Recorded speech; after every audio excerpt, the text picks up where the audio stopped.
I just love this pizza. Okay, actually I loved it. And my love was really dedicated. I was really passionate about that. It's tasty. Sorry. When I grew up, it was the middle of the 90s, when all the system, the Soviet Union collapsed. It got bankrupt. So me and my brother, we was eating the pizzas. We was eating the pizzas all the time. Why? Because it was really cheap, it was quick, it was fat, sugar, and salt. All the kids need. And then, all the rainbow colors came in. All the system changed, and you can get the sugar drinks. There was the bottles, and there was the candies with those, shiny papers, and you can get a real taste, like real cheap sugar. And I definitely don't want to change. Why? Because it was really easy to live. It was pizza, cheap sugar, fat, and salt. And there was nothing else I needed. My grandma, at the same time, she was making us stews. We got a garden. She went to the butcher shop. Actually, we got neighbors, and they grow the animals as well. So she was making a food for an hours. Like every day, she was making a food for an hours. And we was eating the pizzas. It was easy.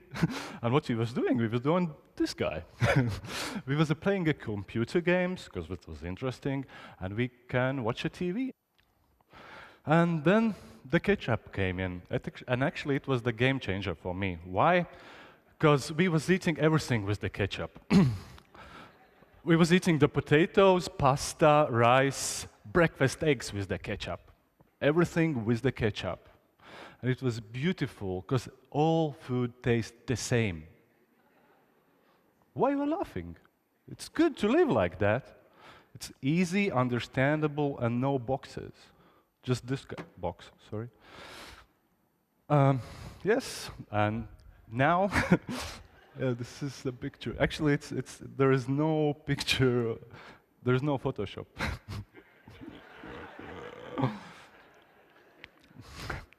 Laughing, yeah? Yes, and I was doing that for 5 years, like this period. And it's, for me, now, and that time, I felt like going to the job I hated, go back, go back, go back. Like listening a pop song, and the same time, like ching, chang, ching, chang, ching, chang. It was so annoying, so useless, and so boring. It was like it's not a rude word, it's like a porn. It's cute, it's quick, no emotions, without love, just a mechanical process. It's a fake, no romance, no play, nothing. It's just a food. Come, eat. And then I became 17 years old. And it was a changing time for me. Why? Because I have to go to the school, I have to learn something for my life. And my parents sent me to the Culinary School. They sent me to the Culinary School, and I came into the first class, and it wasn't so interesting, but I came into the first real kitchen.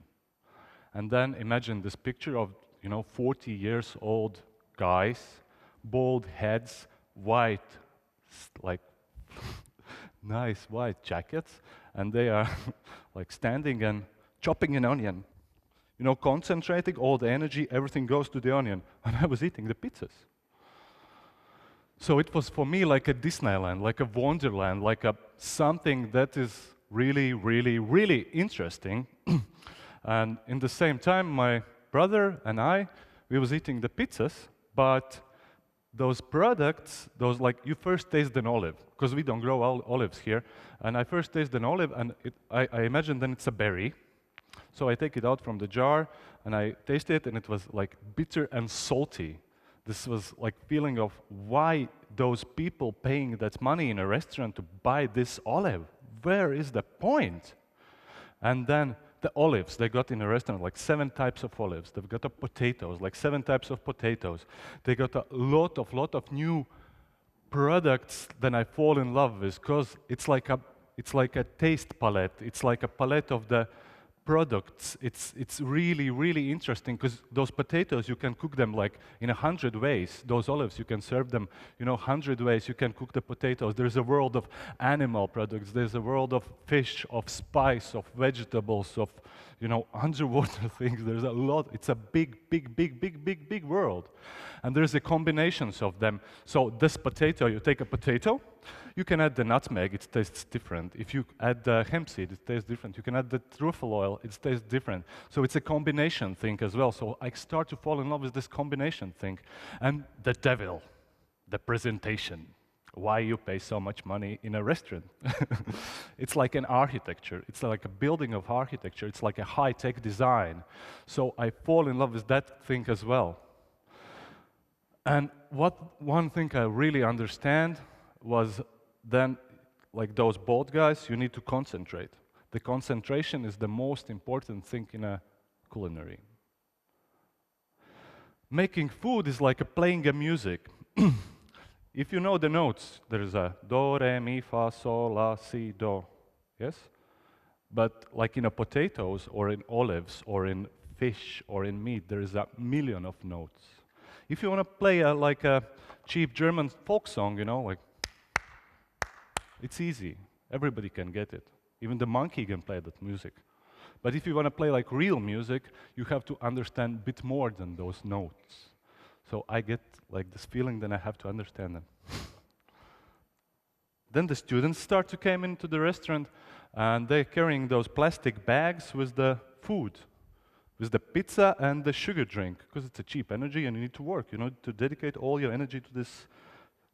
I was telling them, cook this steak properly, and they need the energy for that, so they need just a cheap energy for that. And students start to come in, and I start to share with them this, I will say it's a love. Because I have to share with them, and I just need let they learn it, and let they understand it, because just then I had a team, and I can actually build a good restaurant, and I can be a good chef if I have a good team. And then was this strange thing going on, because I get a bit older, and the most selling dish in our restaurant was paella. Everybody knows paella. We got actually today in the lunch paella, yeah? Davis, you organized it? We got a paella. It was the most selling dish. We got a lot of money for that. It's just a rice, you think, yes? But this Disneyland collapsed for me. All the products you can get for the paella, we was getting from salt from France, pepper from Ethiopia, rice from Thailand, chicken from Poland, sweet pepper from Hungary, onions from Slovakia, garlic from China, saffron from Morocco, shrimp from France, chili from Mexico, mussels from New Zealand, corn oil from USA. Only thing what we get from Latvia was water. And actually it's a Spanish dish from Valencia region, and there was no ingredient from Spain. Stupid, yeah? I get this stupid feeling in myself, and I read a lot of books. I get like, why I'm doing, my grandma wouldn't understand that, why I'm doing that. So I became a vegetarian. I became a vegetarian for about 5 years, and a half a year I was a vegan. And I get this upset feeling, and I start to grow vegetables by myself. I get this, eco guy, who's like Mother Teresa, Oh, I love everybody. So is it a Disneyland or madness? That was the question for me. This industry where I'm working for, and actually I'm supporting all those guys from all around the world with my small restaurant. So yeah, this was the vegetarian picture. And what I get from there, then nobody, like in here, we got a season of apples. It takes about like 3 weeks when the apples are really good. And nobody hardly advertised them. You can buy an apple from Poland all the time, but here you can get a really good apples, and nobody advertised them. So I get this picture in my mind, then like I can hire, David Beckham, and he can stand up with this box of my garden's apples and say on MTV, "Buy Martin's apples." You can imagine this picture? No. There is no true how to live your life. The balance is the answer, I think. And the taste. The taste tells to you what is right and what is wrong. And variations, the variations of ingredients you can get, it's really, really interesting. And imagination. Actually, the meditation, the cooking process is like a meditation. You concentrate on this one piece of steak.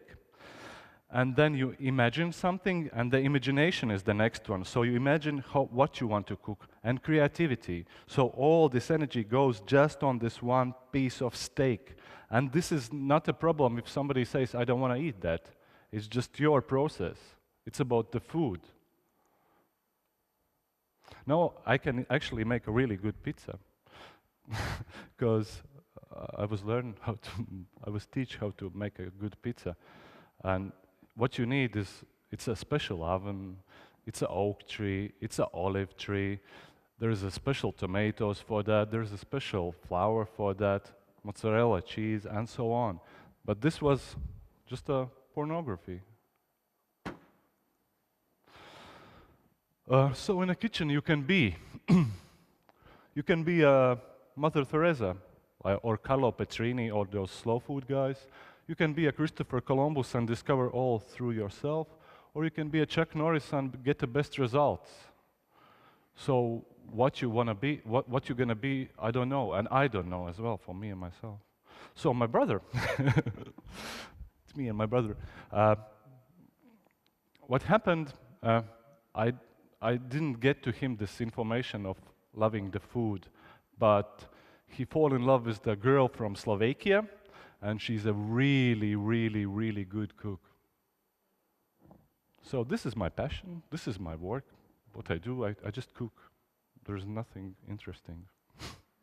Oh, I forgot to tell, if somebody says to you, then eating is just how the people get the calories they want, then sex is just a process how to get the babies. Thank you.